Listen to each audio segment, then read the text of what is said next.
Hello mga kasisi! Ako si Zaira Advaichedre at may boyfriend ako na nakilala ko sa isang Facebook group. Matagal-tagal na rin kaming magkausap at eventually naging kami. Maayos naman ang lahat sa amin, hindi kami nag-aaway. Pareho kaming may effort sa isa't isa at masasabi kong masaya kami. Pero may isa akong bagay na matagal ko nang kinikimkim. Ayaw niyang pinopost ko siya.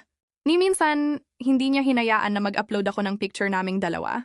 Kapag nagsiselfie kami or nagvi-video call, ayaw niyang pa-screenshot. Kapag nagtatanong ako kung bakit, ang sagot niya lang palagi ay, ayoko lang ng gulo. Gusto ko simple lang private. Sinubukan ko siyang intindihin. Kasi gets ko naman, hindi lahat ng tao showy. Pero habang tumatagal, parang ako lang yung gustong ipaglaban ng lantaran. May isang beses, nagtry akong itag siya sa post ko. Simpleng quote lang.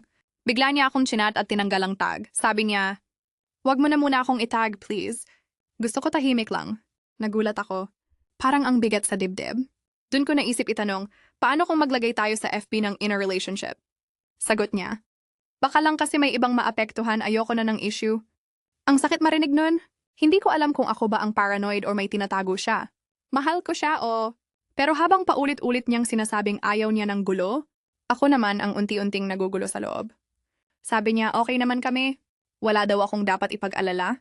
Pero ang tanong ko, kung proud ka sa relasyon mo, bakit mo kailangang itago?